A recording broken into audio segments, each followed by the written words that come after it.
All right, we can go ahead and get right to it. We have a jam-packed hour and 15 minutes for you, and I don't want to waste any time because we have so many great people to hear from today. So again, welcome everyone to our food security panel and intergenerational project reflection. My name is Christina Noble, and I am one of the project managers for Stories of Atlantic City, and I'll be facilitating today's discussion.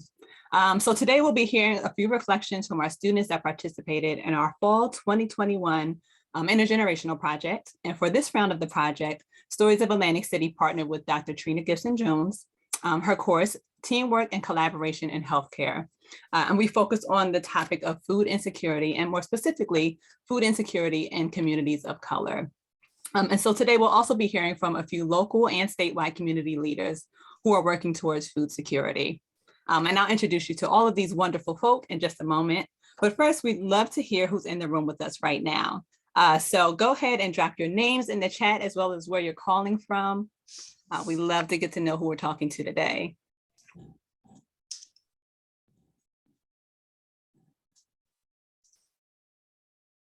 Well, you want me to speak? Go ahead, Miss Libby, sure. Oh, okay. This is Libby Wills, and I'm from Atlantic City. So I'm waiting to hear what you guys have to say, and like I said, to learn new stuff, okay? Absolutely, wonderful. Thanks again for joining us. All right. Andrew Conover calling from Cape May. Great. William Day with Mighty Riders. Diane D'Amico calling from Stockton. Wonderful. All right, so as you continue to drop those names in the chat, I'm going to go ahead and just talk to some housekeeping items for today. So first, this event will be recorded. So although we love to see your face, if for some reason you can't be on screen, we completely understand. And next, we just ask that you please stay muted throughout the event. We have saved some time at the end for you to ask questions and comment. But of course, in the meantime, feel free to drop any comments or questions that you have in the chat, and we'll be sure to address them when we get the chance. So with that being said, I'm going to go ahead and toss it right on over to Dr. Trina Gipson-Jones, as well as Erin O'Hanlon. And you know what, I'm sorry, let me do my formal introductions first. So I'm going to share my screen so you can get to know the players before we jump into the good stuff. So first we have our project faculty and Stories of Atlantic City team. We have Dr. Trina Gipson-Jones, who is an assistant professor of health sciences. Go back. The assistant professor of health sciences at Stockton University, and she coordinated this project on the academic end. We have Erin O'Hanlon, who is the coordinator of service learning at Stockton University. She's also one of the co-founders for Stories of Atlantic City, and she served as a project advisor and a representative from service learning. We have myself, again, I'm one of the project managers for Stories of Atlantic City, and I helped on that community partner side. And then lastly, we have Toby Rosenthal, who is an instructor of communication studies at Stockton, and also a co-founder and director of Stories of Atlantic City. And she helped to coordinate this project as well on the community partner side. Next, we have our lovely students, Victor Figueroa, Jessica Cayazzo, Ashley Mercurio, Chelsea Russell, and Sandra Cruz Chavez, who are part of this amazing project, and you'll hear from them shortly. And then lastly, we have our community partners. We have Lisa Pitts, who is the outreach director at Hunger Free New Jersey. We have Janine Kava, who is the co-founder and coordinator of the New Jersey Food Democracy Collaborative at Stockton University. We have Lisa Newcomb representing CROPS. She's one of the co-presidents. And then we have William Day, who is the Atlantic City Program Director of Mighty Riders, joined by Paige Vaccaro, who is the outreach manager for Mighty Riders. She's also a double agent because she also serves as a representative for CROPS. She's the other co-president and founder of the organization. And then of course, I'd be remiss to not introduce our lovely elders that participated in this round of the project. So from left to right, we have Mrs. Alonda Curry, Miss Alfreda Mills, Miss Nancy Martin, Miss Irene Pridgeon, Miss Michelle Hamlet, and Mrs. Jennifer Couthen. Oh, and looks like Miss Jennifer Couthen has just entered the chat. All right, perfect timing. Now I'd like to toss to Dr. Trina Gipson-Jones and Erin O'Hanlon. Okay, well, I'm happy to talk just briefly and really pass it over to Dr. Gipson-Jones. So at Stockton, part of how we engage in service learning is to do civic engaged learning within the community. And in this instance, with this particular class, we decided story circles was going to be one of the most successful things. So I'm going to actually pass it over so that Dr. Gipson-Jones can talk about Health 2501 and why service learning is such a crucial piece of that, and how this particular activity of story circles inform that. Yes, thank you, Erin. I am so thankful to my students that allowed this project to go on in the fall of 2021, along with the Center for Community Engagement and Service Learning. And with that, in the 2501 course, we really focus on the attributes of values and ethics and service learning. And so with that, we envisioned the students to have an intergenerational project with the elders of AC, looking at food insecurity in that area. We like to look at health disparities, health equity, and social justice in this course. And of course, the social determinants of health and how they impact those who live in neighborhoods such as Atlantic City. And so this project allowed the students to gain a deeper understanding of food insecurity for a community of color, as well as look at the broader health disparities within the Atlantic City community.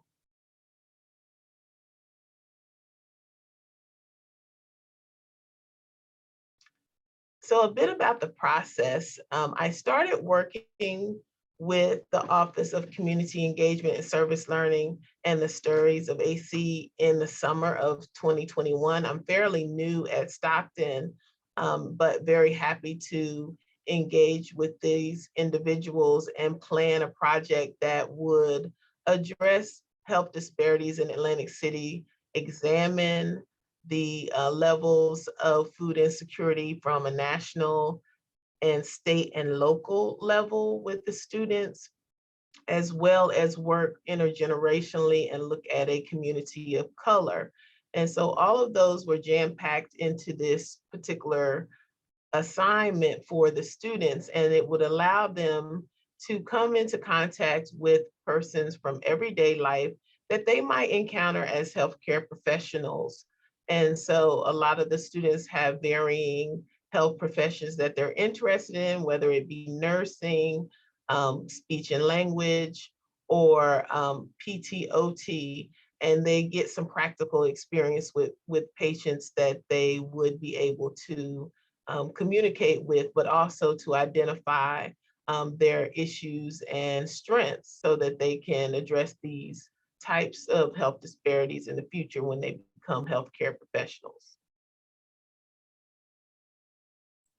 And I know we're about to toss over to Christina and the students. She's going to lead a brief discussion.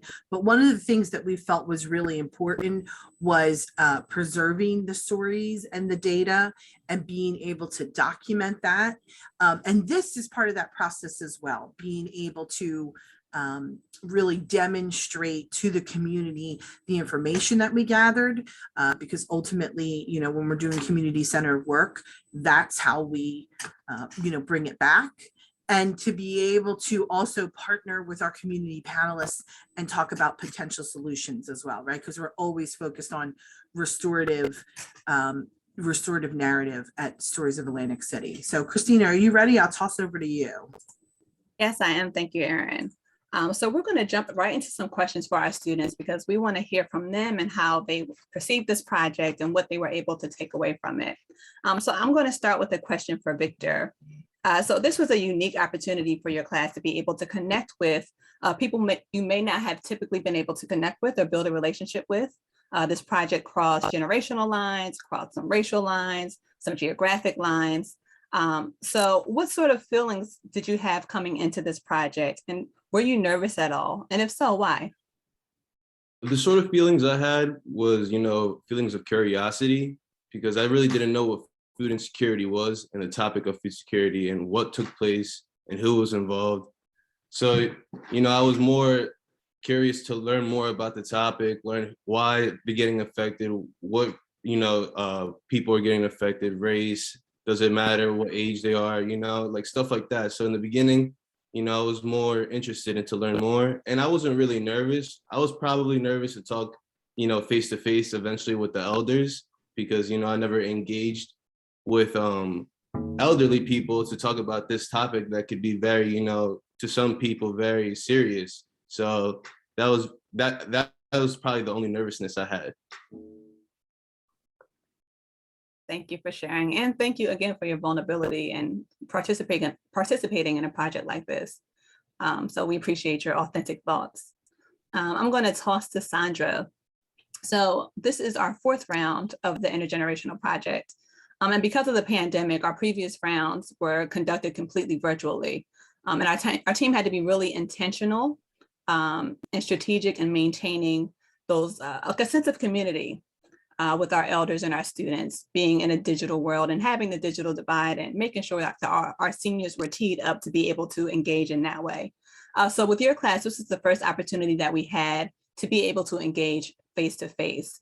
So what do you think were some of the major advantages of being in person with the elders? Thank you. I think the major advantages to doing the project in person, it offers the best opportunity for genuine interaction between members of our team, as well as the elders and the community. It really helped us as a team find it easier to communicate and also build a rapport with the elders and each other. I found it really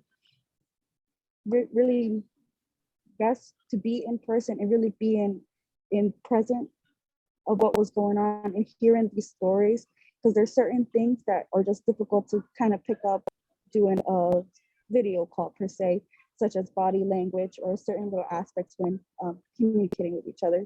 So I really thought this was really an amazing experience doing the project in person. Thank you, Sandra. Yeah, there's nothing like being face-to-face and really building that authentic connection. So I really am happy that we were able to do it in person this go around, and hopefully continuing forward, we can continue to do so. So I'm going to toss to Jessica.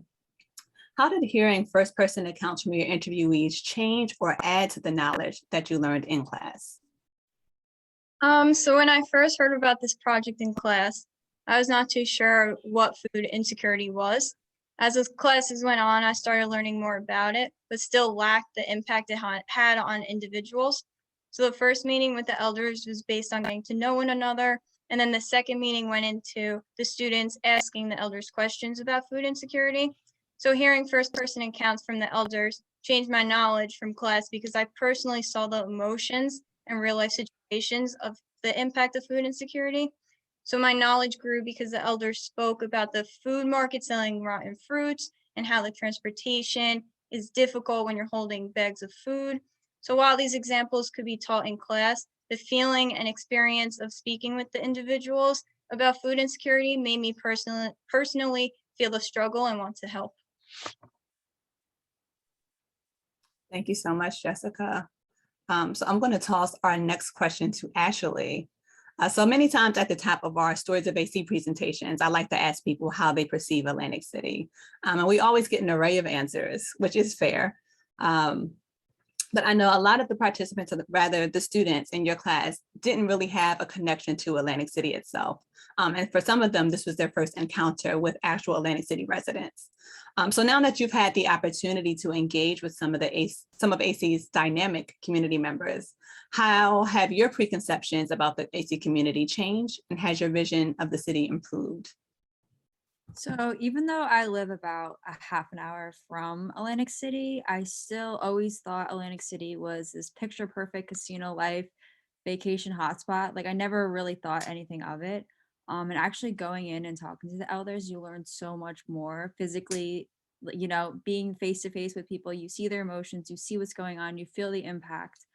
So I just learned so much about the reality behind Atlantic City. One main thing that was prevalent was probably like the transportation issues and I'm sure a lot of you are going to be shocked to hear this, but there's actually one grocery store in Atlantic City, which I never would have known of prior to speaking with the elders. So that's it.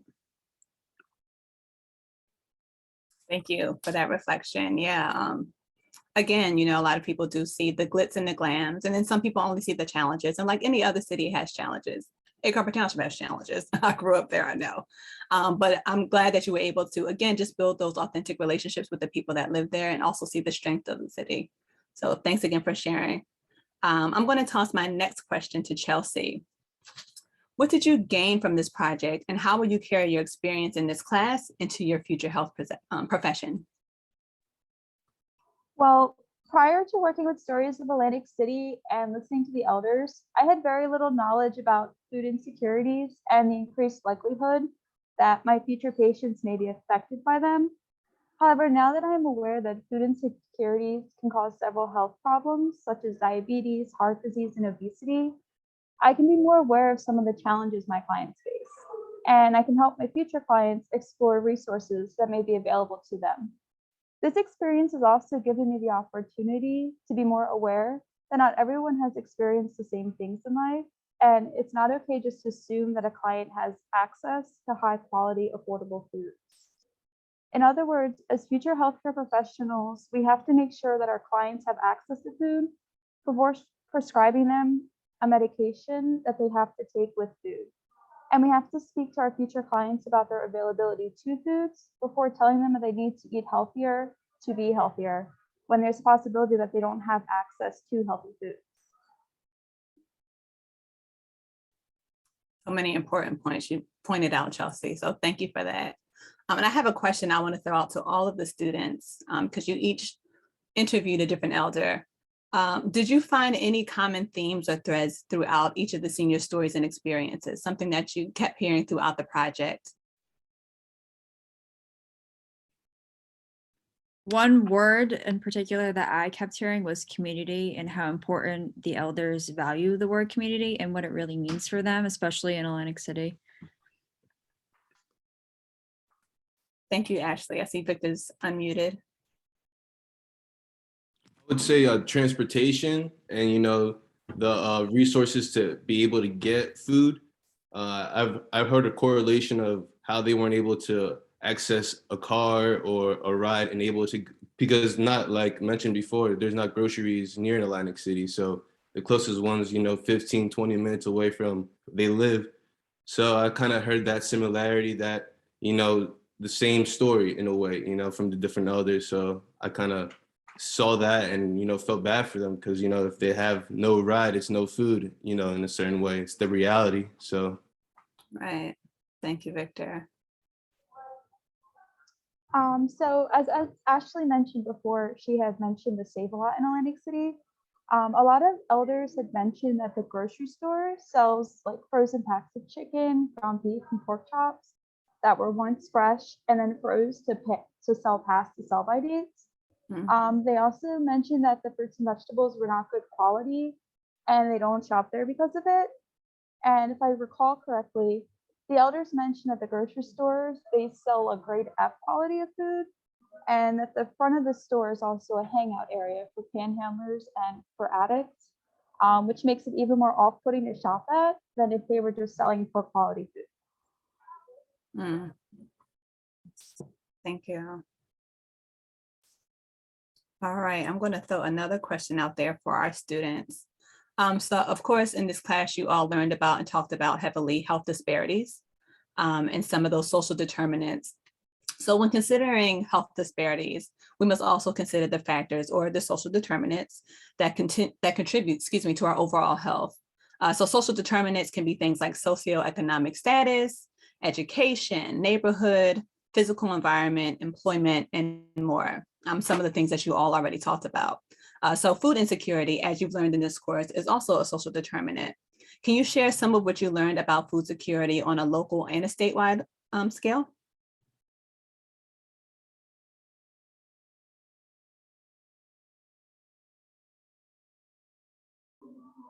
I have some statistics that I had written down. Families at the New Jersey state level are also affected by food insecurities, with 762,530 people facing hunger. Furthermore, of those people, 192,580 are children. However, despite the attempts from charitable programs, people are still unable to support their food insecurities. At the local level, a significant percent of Atlantic County residents struggle to properly feed themselves and their families. More than one in 5 residents have run out of food and cannot replenish food right away, while 14% have skipped a meal because they could not afford food. Among those with children, 17% skipped a meal so that their children could eat. This problem, however, is more significant in the county's urban areas, especially in Atlantic City, and among ethnic and racial minorities. For instance, 21% of African Americans and 22% of people who have more than one race face food insecurities, compared to 9% of Caucasian respondents.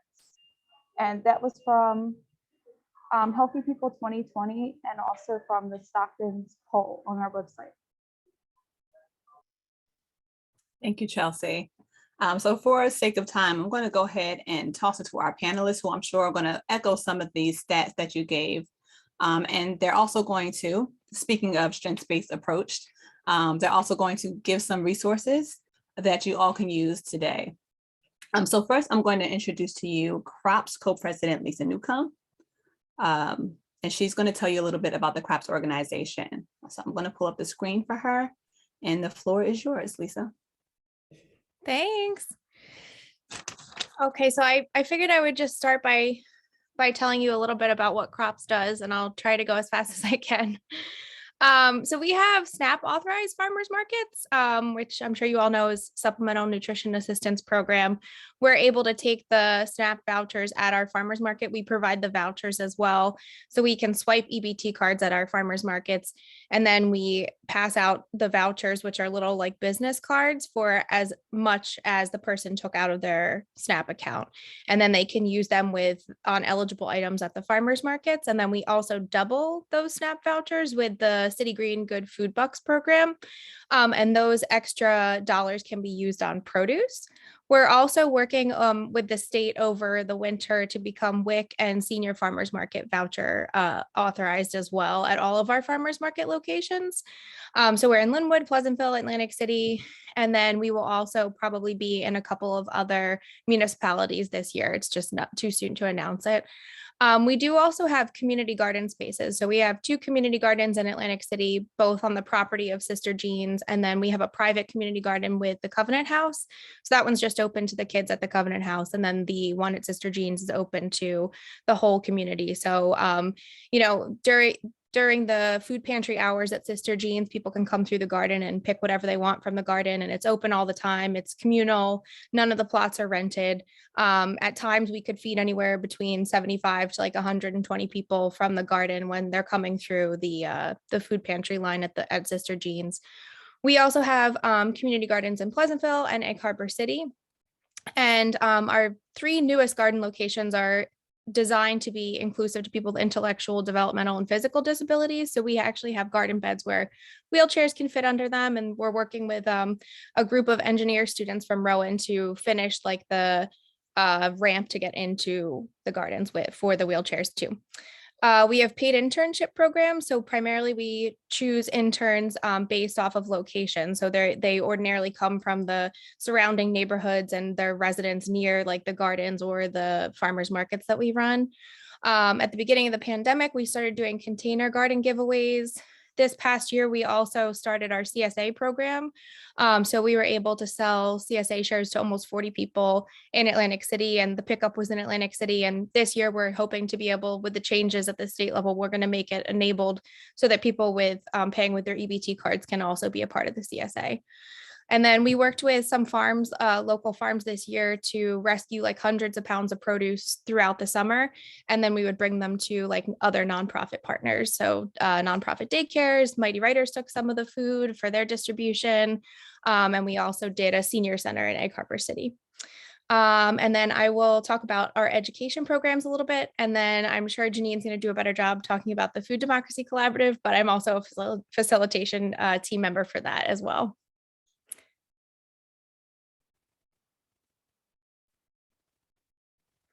And then this is just the addresses to all of our gardens that are open to the public. We do, like I said, have a couple private gardens, but these are the ones that anybody can access at any time. You can go to the next slide. The larger photo and the photo on the bottom are taken at Sister Jean's in Atlantic City. So that's 108 North Pennsylvania Avenue. And then the top picture is taken at our main garden in Pleasantville. So our Seedlings program, and I actually did see Christine Ivory on this call. She's the program director for the Prematurity Prevention Initiative out of Family Health Initiatives. And so that program was created last year, and it was created in a response to infant and maternal mortality rates, as well as premature babies born, because we have bad rates in New Jersey, but they're much, much higher and worse in places like Atlantic City. And these rates can be impacted by a high rate of chronic disease, which our state also doesn't do well with. So we know that educating about growing your own food and nutrition in relation to health, and then also, you know, in tandem with that, providing opportunities for families and individuals on the food benefit programs to shop for fresh local produce, and also advocating for a healthier food system in our area, that we can change those chronic disease numbers in our communities. And actually, while Christine's on this program, PPI was able to give voluntary surveys to all of our participants in the Seedlings program last year at the beginning and at the end of the program. And we found out that we were able to raise their knowledge on these issues over 16%. And then these are just some photos. There's Paige and I. This is us. We did a big harvest in December. So we actually grow all the way from April until December every year. And this is a couple of families and babies at our garden and at one of our farmers markets in Atlantic City. This is actually from a couple years ago, but I think these photos are just awesome. And that's it. I hope I didn't take more than 4 minutes. No, you were perfect. Thank you, Lisa. And it's such a valuable information. I see that you left your email address, so please feel free to drop that in the chat as well, so that people can contact you should they need to. So next, we're going to jump over to Mighty Riders. Again, we're going to have William Day speaking, who is Atlantic City Program Director for Mighty Riders, and Paige Vaccaro, who is the Outreach Manager. Oh my gosh, those pictures made me smile so much. I can't wait for spring. I'm going to lead us off here because even though William is our program director, he's really new to the team. So I was actually the first hire for Mighty Riders. And as you can tell from the crops presentation, like I'm extremely, extremely passionate about food security. So this is right up, you know, my alley. When I saw Mighty Riders was looking for somebody to help with the food distribution, my ears just perked up. So without further ado, here's a picture. This picture was just from last week. We've been running food distribution since April 30th, every single Friday from, well, the hours have shifted here and there based on what the community needs. I love that that was one of those strong words because we use that word a lot at Mighty Riders. So right now our hours are 9:30 till 11.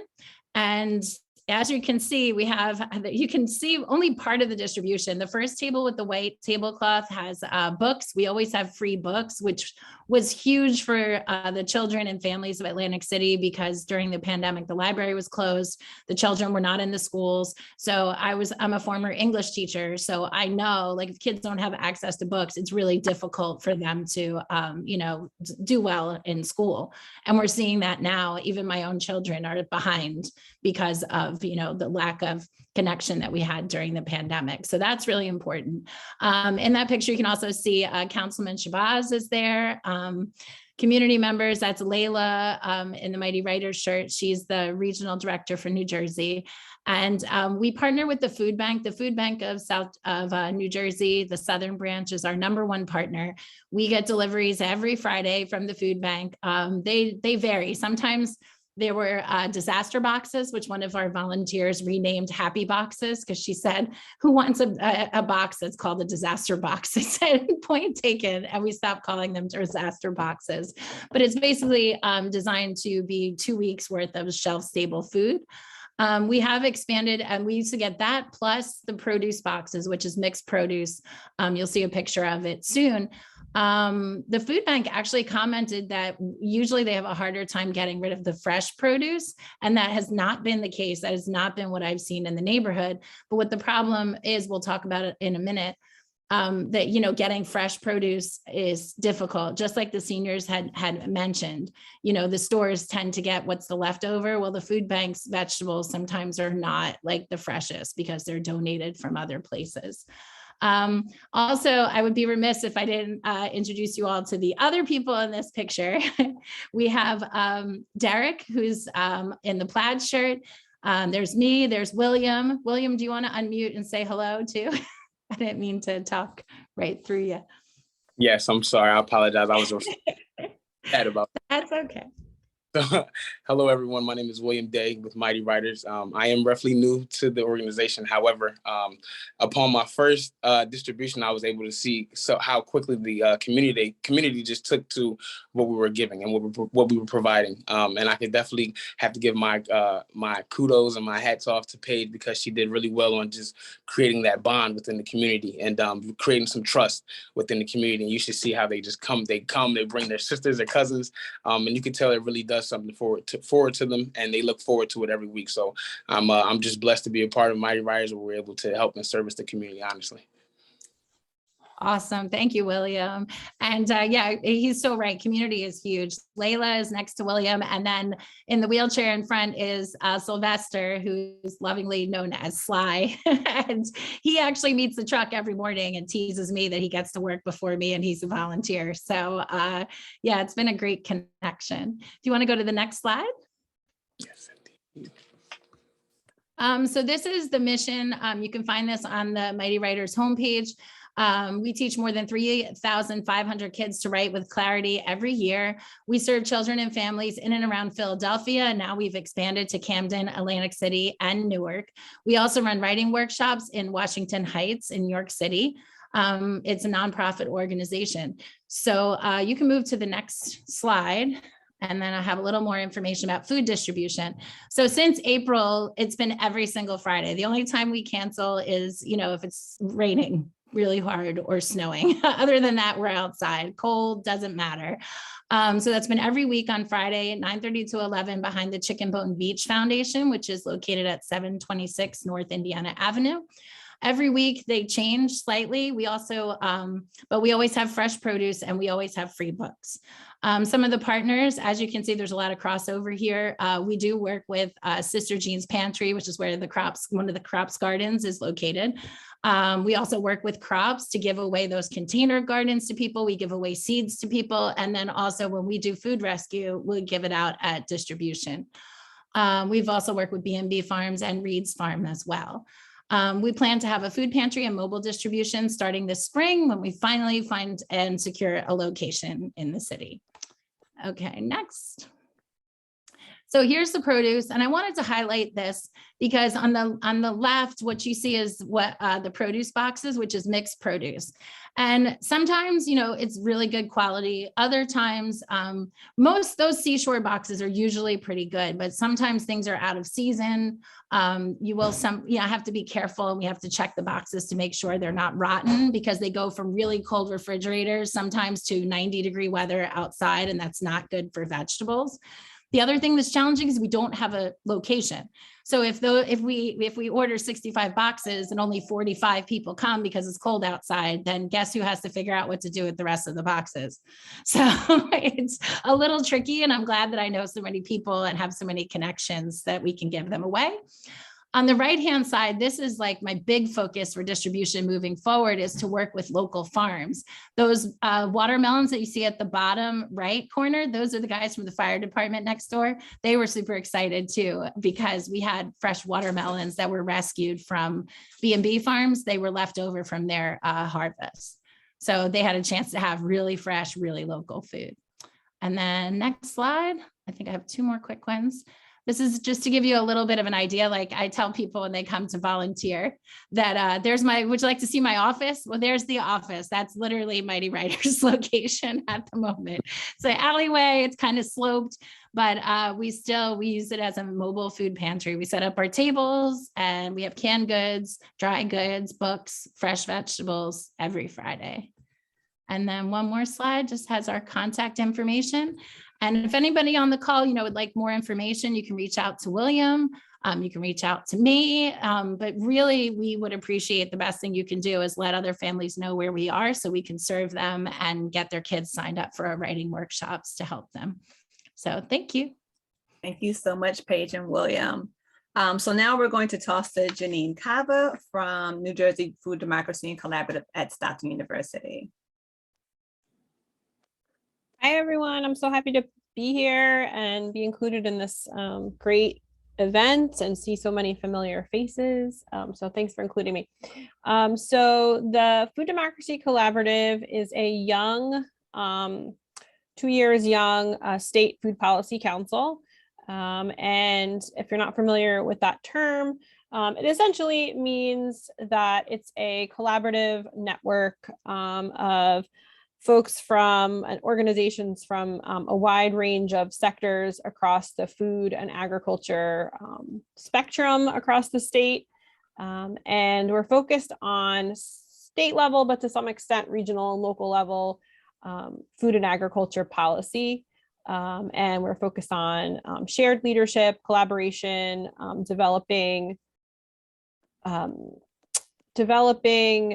relationships that can help us improve the food system for everybody at the state level, and really looking at what does it look like to have a situation in New Jersey where regular people that have questions about why things are the way they are in their communities with respect to food access or farming or anything related to food waste, anything like that, that they have the ability to find the answers to those questions, that they have reasonable access to the people who understand those state and federal programs and laws that impact their lives. And food impacts our life obviously in such a direct way, not just in what we're eating, but and what choices we have for what we can and want to be eating, but also with how the food grows and how what happens to food waste and all of those things. So we're really working hard with our partners on looking at ways that we can improve the democratic engagement in decision making about the food system and people's access to information about how different programs work.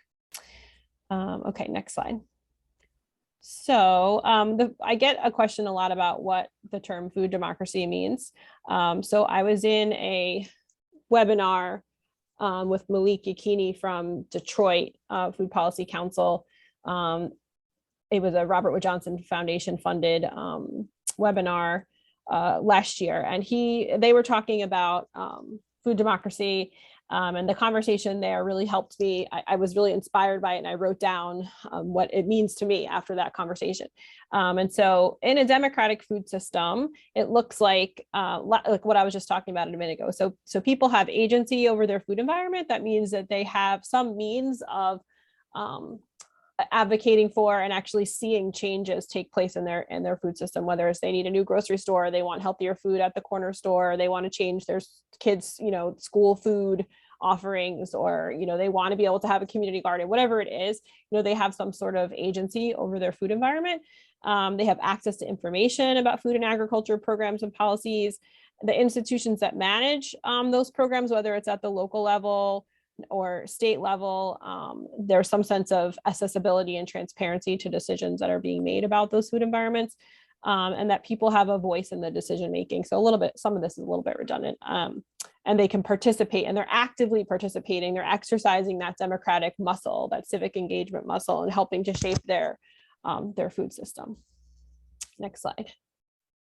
Okay, so I just pulled a couple of things that I thought, we were asked to share some of our resources, and because we do most of our work like behind the scenes, we don't have direct services, and we don't have a lot of a ton of engagement opportunities. We engage a lot with students, but a lot of the work that we do is sort of behind the scenes, like research and advocacy, like having meetings and building relationships. But there are a few things that I want to share that are accessible to people information wise. So our website was done by a team of students from the Montclair Nutrition and Food Studies program, and they really did a good job of trying to put together a bunch of resources for people on different topics that they might want to know about in New Jersey's food system. And I did screen grab this one aspect of the website where you can find some city-based and or regional food system organizations in New Jersey. They're not necessarily other food policy councils, but they're similar.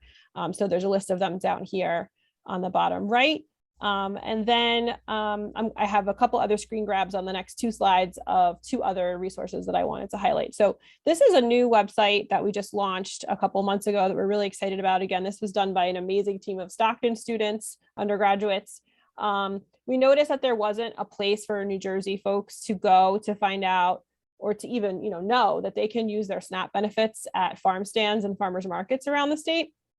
So I can't scroll here to show you, it's just a screen grab, but the website's really great. You can, I think on the next slide, it shows you the list. You can access the list that the students have curated and vetted. It's the federal USDA list of all the farmers markets in the state that accept SNAP. Crops is one of them. They're right there at the top. And they're actually one of the double bucks markets where you can get, it's an incentive program. If you use your SNAP dollars on produce and other locally produced foods at the farmers market, you can get, I think it's up to $10 on top of what you swipe off your card. So that's a website that'll help you find where those markets are and how to use your SNAP at farmers market. And then there's also resources there for farmers who want to learn how to become authorized to accept that form of payment at their market. Next slide. This is just another screen grab from the new website. So just to show you some additional resources that are there. There's a link for learning how to use your WIC at farmers market. There's a link for learning about senior farmers market nutrition program, not just how to use it, but how to get enrolled, food assistance for college students, and then a guide for how farmers and farmers market managers can get involved with offering that as accepting that form of payment at their market, a link to SNAP education, and then a link back to our website. And I think I'm out of time, but there is just one other thing I wanted to mention. Oh, yes. So I think I have time for this, Christina. Just give me a thumbs down if I'm out of time. But this is another thing that I hope, I'm going to put the link in the chat for folks to add themselves to this New Jersey Food System Resources Directory. So this is a statewide directory, but you can filter really easily in the top left there. You can filter by city or county. So you can, if we get, lots of direct services organizations to fill out the form and become part of this directory, then, this becomes a resource for the Atlantic City region where someone, who has internet access and they can get this either on their phone or computer, they could find out all the different organizations that provide resources of any kind. I mean, it should be sort of semi-related to the food system, but that are offered in Atlantic City. So you can sort by city that way. And you could see if there's a directory of all the food pantries or when there's distribution sites. And so you can have a one-stop shop for different food system resources here. And I think that's it. Maybe there's one more. That's just our website. I'll put that in the chat and I'll put my email in the chat as well. Yeah, there was one other thing I wanted to say, but I'm out of time. So I'll save it maybe for Q&A. Okay. Thank you. Sure. Thank you, Janine. We're going to go ahead and toss to our last panelist, Ms. Lisa Pitts, who is the Outreach Director at Hunger Free New Jersey. So she's more on the statewide level. We've worked closely, I'm sure she's worked closely with all the other panelists on the call, but I'm going to go ahead and toss to you, Lisa. Great. Thank you so much, Christina, and good afternoon, everybody. I'm really happy to be here. Just tell you a little bit about Hunger Free New Jersey. We are a statewide anti-hunger advocacy organization. You can go to the next slide, please. And really our mission is to focus on the policy aspect of hunger and food insecurity. We don't provide any direct services. We do all anti-hunger advocacy work, and we do that advocacy on the federal, state, and local levels. We work to change policies and practice to make sure that everybody in New Jersey has access to healthy food every day. We do that in a variety of ways by educating the public and policymakers, decision makers about hunger and its causes and potential solutions. We mobilize diverse organizations from across the state, and then we push for changes to policy and programs that will improve access to healthy food. Much of our work is really focused on improving access to the federal nutrition programs. And while we certainly work with the emergency food community, all the food banks throughout the state and the hundreds and hundreds of food pantries are longtime partners of ours. We really push for legislative and programmatic, sort of systemic changes that will improve access to the federal nutrition programs. And when I say federal nutrition programs, I mean programs like SNAP, formerly known as food stamps, WIC, the various child nutrition programs, school breakfast, summer meals, after school snacks and meals for kids, and then senior nutrition programs as well. So most of these federal nutrition programs are very underutilized in New Jersey. They always have been. And while we've made really great progress in expanding access and increasing participation in those programs over the past 20 years, 30 years, there's still a lot of room for improvement. One of the things, in addition to the legislative advocacy and our work with the different state agencies that administer the programs, is we do a lot of coalition building, and we have statewide coalitions, some that are specifically focused on like different aspects of hunger and food insecurity, or particular populations that experience hunger and food insecurity, and others that are really more localized. This is really the grassroots aspect of our work. And we convene or co-convene and or participate in probably 20 to 30 different food access coalitions throughout the state. Some are countywide, some are really hyper local. We have been convening the Atlantic City Food Access Coalition for the past couple of years. That's an amazing group of people. Several people here today are part of that group, including Christina. And we work together really to look at food access in Atlantic City and then come up with strategies to improve access to healthy food. One of the successes of that group working collaboratively is that Stories of AC developed a beautiful page on their website that really lists various food resources in Atlantic City, and have made it really easy for people to find places to go and get food, whether it's pop-up distributions or distributions that are happening regularly in Atlantic City through the local emergency food system. Also through the Atlantic City Food Access Coalition, we really work together to try to increase the number of summer meal sites for the kids in Atlantic City. There really were not very many at all a couple of years ago. And then last summer, 2 new sites came on board, 2 community-based organizations came on board, and they offered free meals to the kids all summer long, and really complemented what the school district was doing in the month of July for the kids that were enrolled in their program. So these are the kinds of really localized and place-based kind of solutions to food access issues that these local coalitions work on. So I would invite anyone here today, if you're interested in coming to our Atlantic City Food Access Coalition meetings. We meet every other month, and I'll put my contact information in the chat box so you can reach out to me if you are interested in getting involved in that group. And then the other group, real quick, I want to talk about is more of a statewide group, and it's brand new and we're just launching it. And since we have so many college students here today, I definitely wanted an opportunity to talk about the Hunger Free Campus Network. Can you go to the next slide, please? So the Hunger Free Campus Network, we are launching, and it's really an opportunity to bring students, faculty, staff, and other people who are concerned about college hunger together to really work together to share ideas and resources, just like we do in our other coalitions, but really strategize what some potential solutions to college hunger are. So again, you are all welcome if you would like to participate. We're going to meet virtually, at least to begin, and we'll probably meet quarterly, and we'll probably have our first meeting sometime this spring.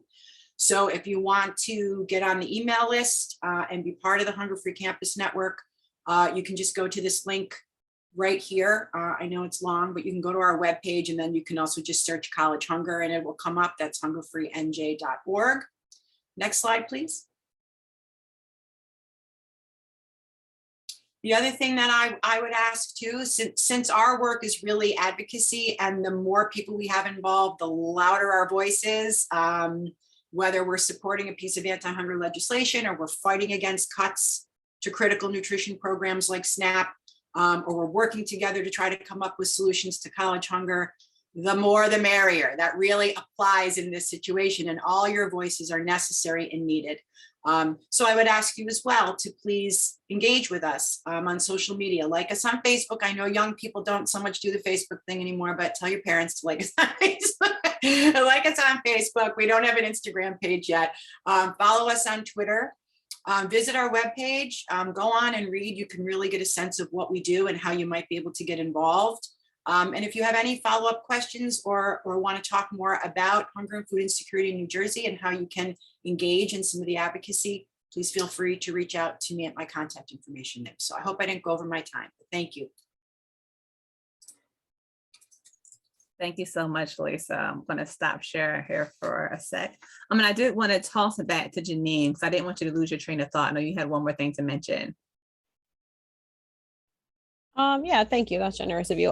So I just wanted to mention really quick that we are very close to having the official blessing. It's not called that, that's my words, from the New Jersey Department of Health. We're working with New Jersey Department of Health and Rowan University to, and the reason why I'm mentioning this is because of the class being about teamwork and collaboration in healthcare. We've developed a survey that's going to go out to all of the federally qualified health centers to try to get some baseline data and information on how they're screening for social determinants of health, but specifically for food insecurity, whether they're screening, how they're screening, if they're not screening, why not, what are the barriers. So hopefully we'll be able to get that rolling this summer and have some information to share publicly on that. I know that's interesting to some people on the call. So I just wanted to squeeze that in as in the future resource. Thanks, Janine. I hear some collaboration happening here with Dr. Trina Gipson-Jones and Janine. So hopefully something can come of that in the future. So I just have a quick lightning round question for our panelists, if you all can contribute. How can we all continue to work together to ensure food security in our community and in communities across the state? I think that's a great question, and I'm going to start off by saying that projects such as this are very important to get young people to start engaging in intergenerational conversation and understanding how the environment impacts health. I think as soon as those concepts can be realized and understood by students, I think it's better for them, especially those that are going or pursuing healthcare professions. So I think that this project does a great job with that aspect of it and opening their eyes in that area. Thanks, Trina. Yes, absolutely. The power of the story share as well. We don't know each other's experiences until we share them, right? And I think that was a real eye opener for our students, not just this round of the Intergenerational Project, but previous rounds as well. So thanks for sharing that, Trina.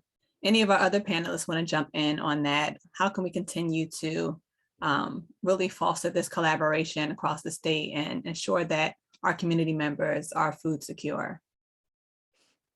I want to piggyback off of what you said. I think it's important because the intergenerational conversations is a way of information sharing in the same way that Stories of AC is like community information sharing. And I think a lot of what we do at the Food Democracy Collaborative, and I'm sure they're doing it at Hunger Free New Jersey too, is making this information bite-sized so that everybody from every population can understand this, because it really does need to be a full-on community effort, because we're never going to move out of the space of food insecurity if we don't start to address other issues that are related to food.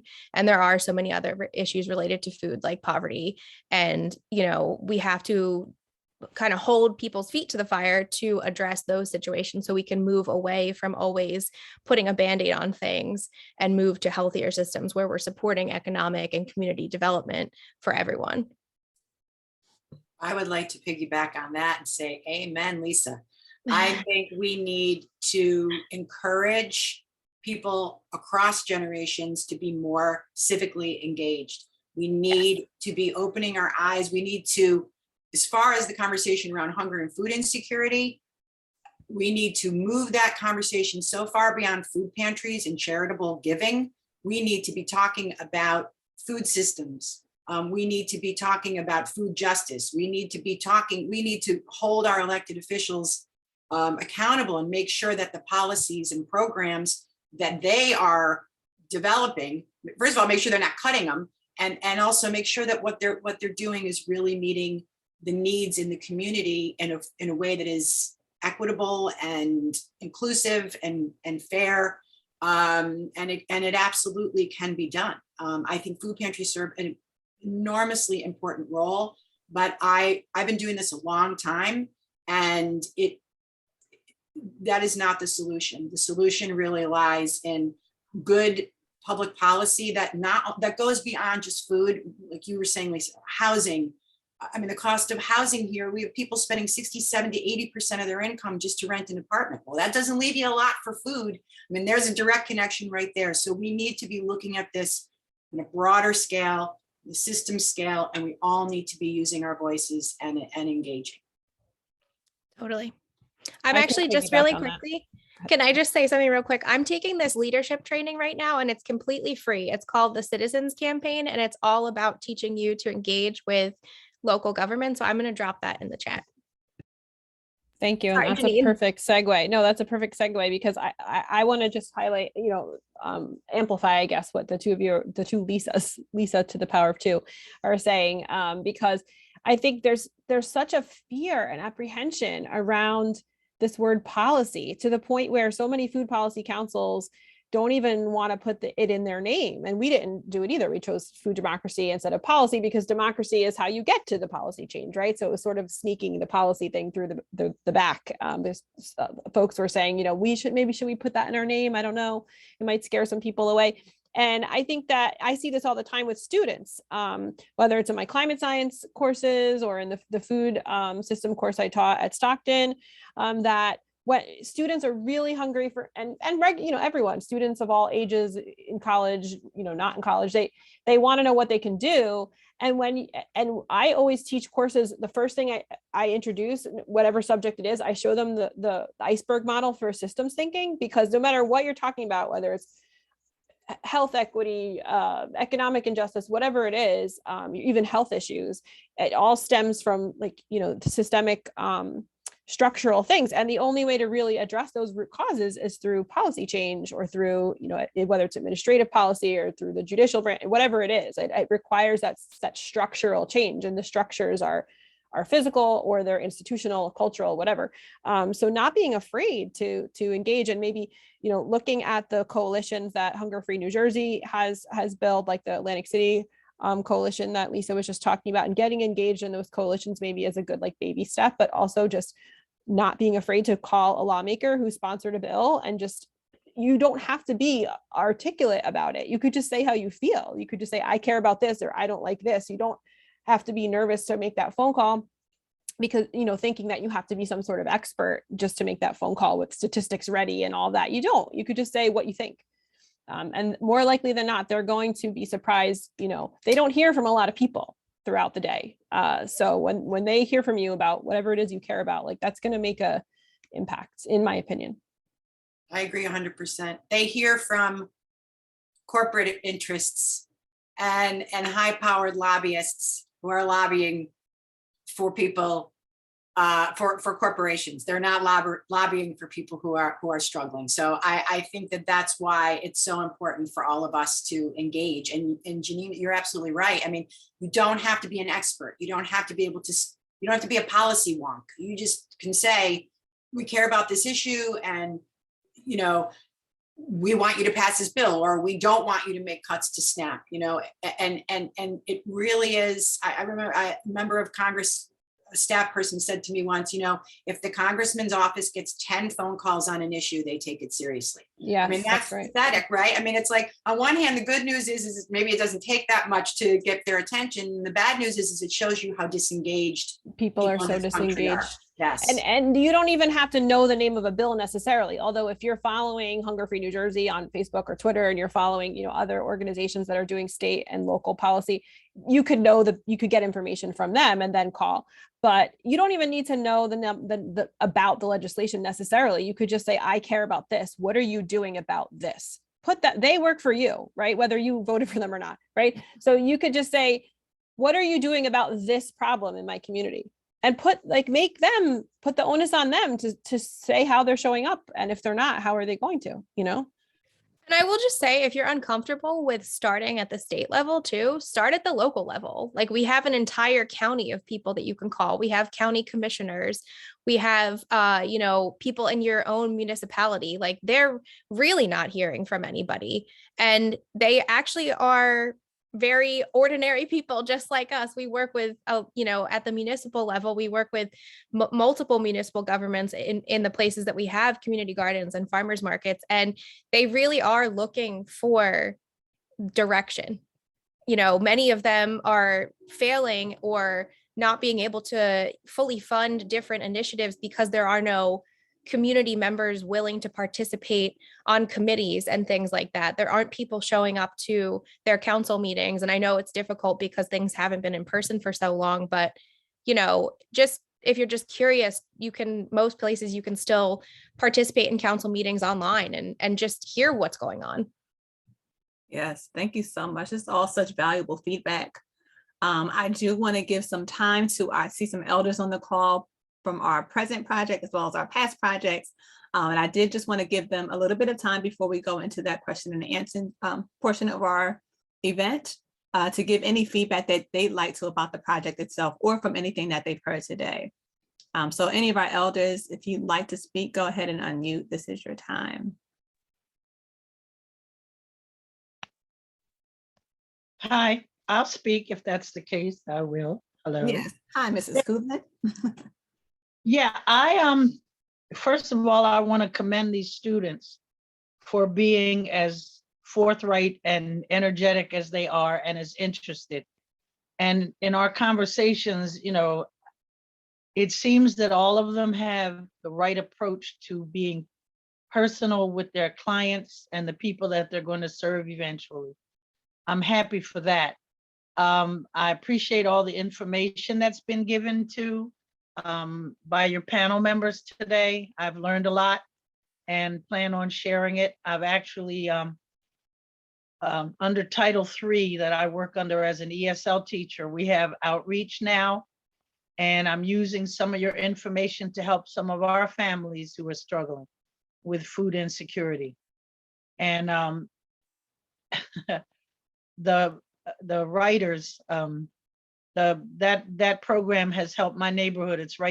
I'm right around the corner from where they give away the food. And my neighbors have gained from it, and a lot of other people have learned about it. And it's just an excellent thing that others are being interested in helping those who need help. And I thank you all for that.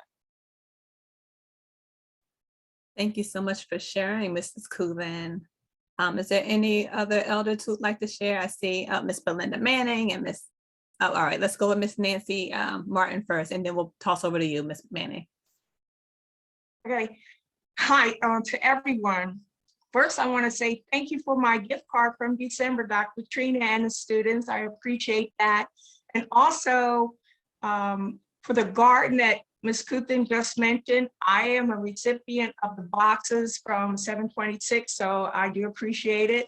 And once I get a box or two, I share amongst the others at the AC Townhouse and other places. So it is needed and appreciated. Thank you very much. That's all I want to say. Thank you. Thank you. All right, Mrs. Manning.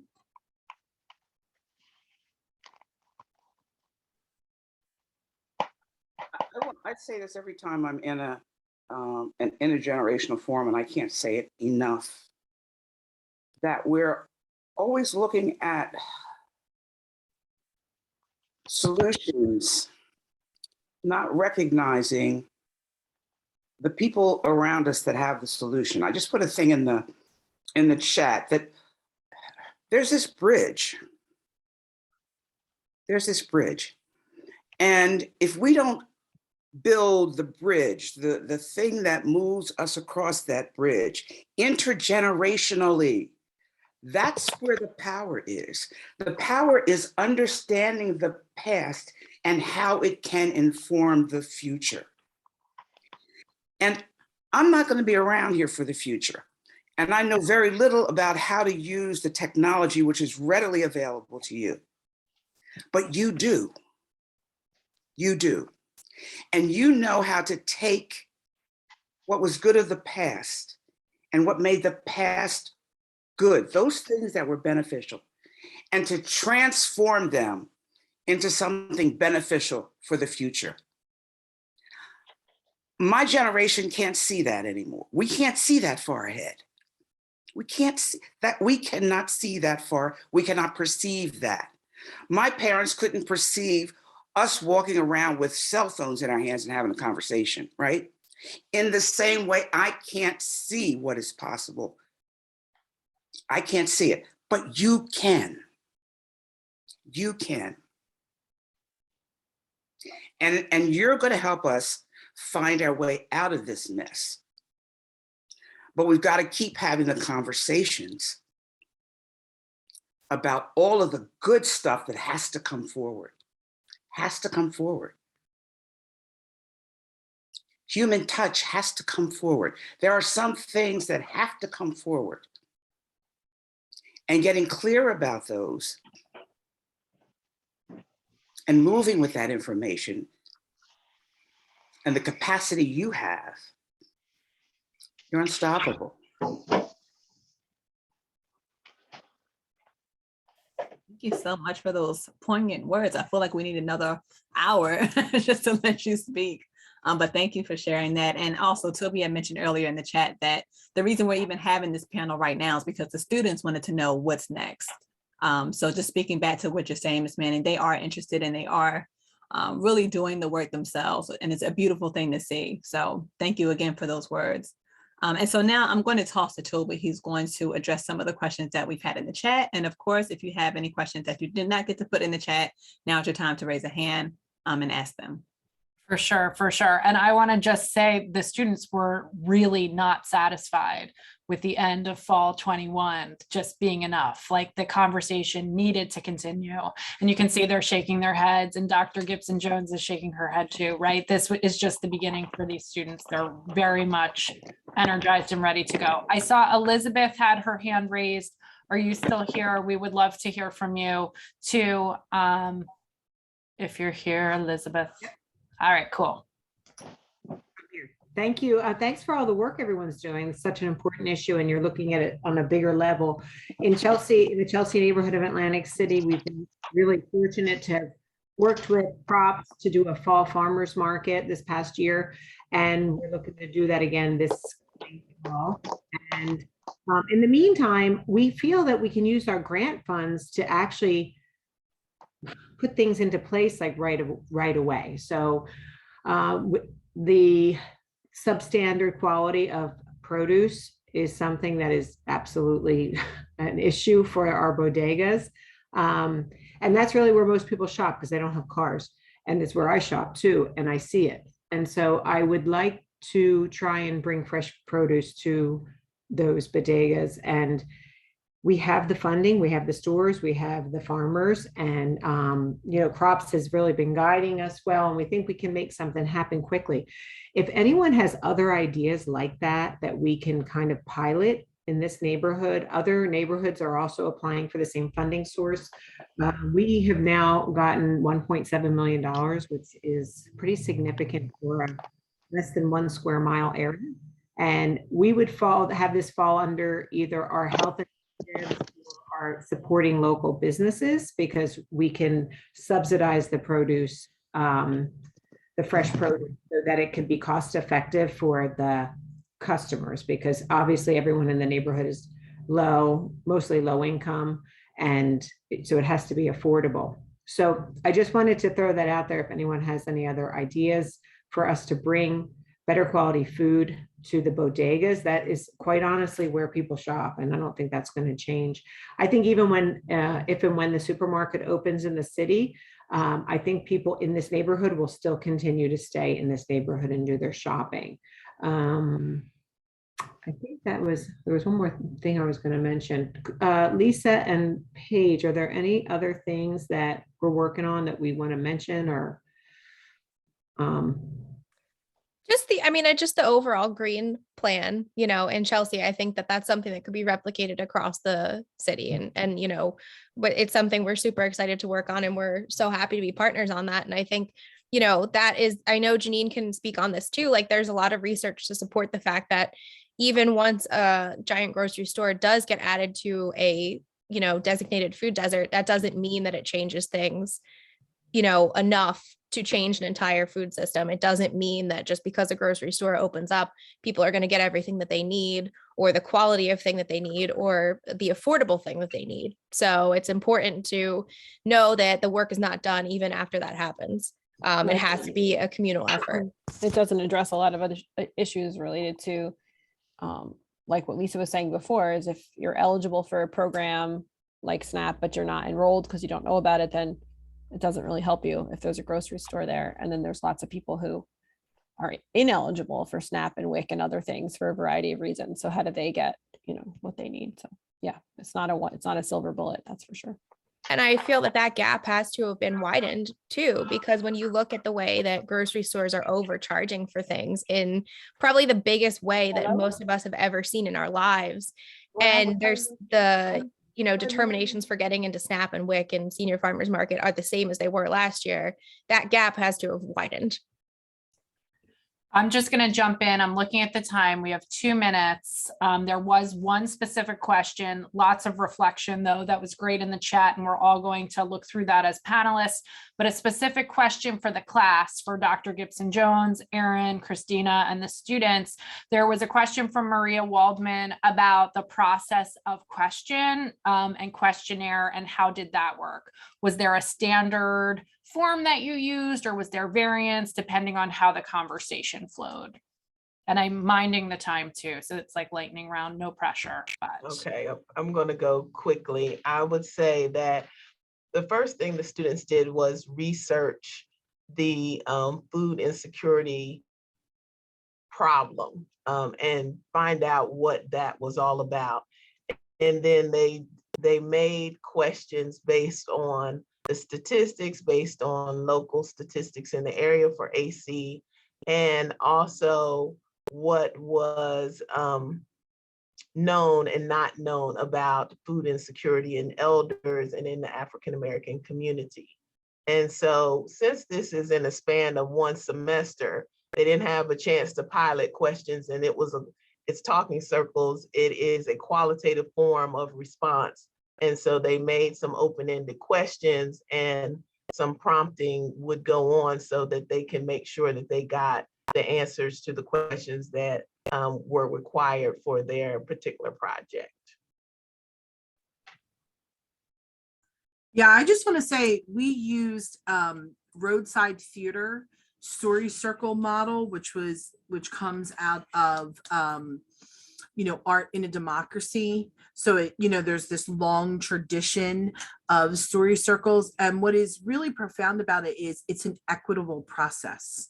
Everybody tells a story in the circle. So it wasn't, it's not necessarily an oral history where, just the elders spoke about their experience. And I think a lot of times they reflected, they were sort of the elders for the community and talked about the community experience.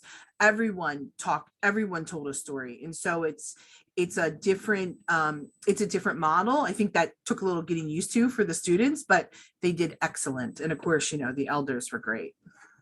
Yeah, they did an awesome job, and they really looked at the questions from a strength-based perspective, and they were able to utilize some qualitative technique in regards to having key questions be embedded lower down in the questioning so that they could have more light and get to know questions in the beginning, and then hit with the harder food insecurity questions after that fact. So I feel like they got a taste of what it is to do some qualitative interviewing while also being reflective and in the talking circles.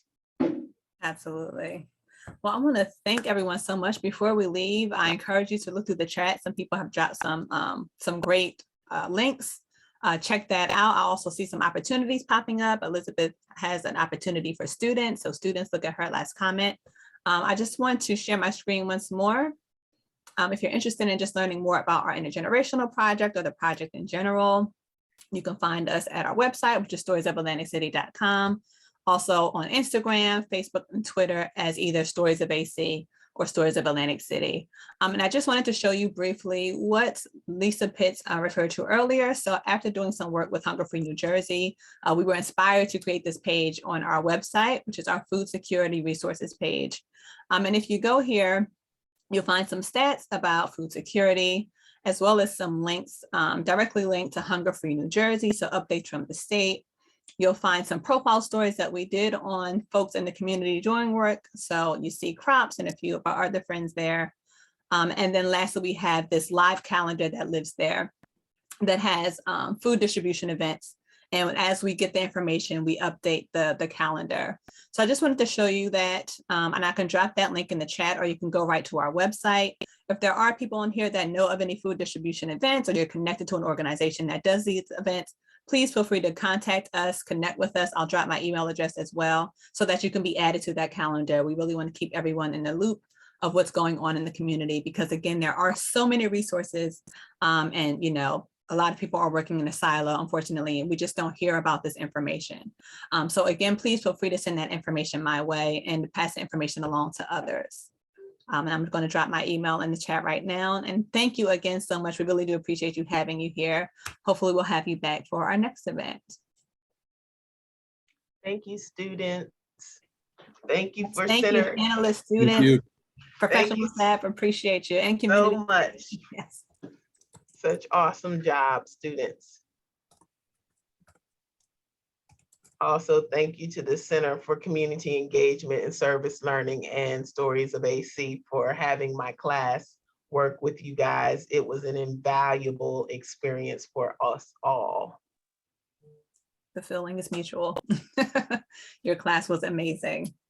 Yeah, and it was our first face-to-face since, you know, version of this, and that's a transition. So thank you for being so flexible and vulnerable, and as we're all sort of figuring it out again and again. Awesome. And thanks to the seniors, we couldn't have done it without them. They were so awesome to work with the students.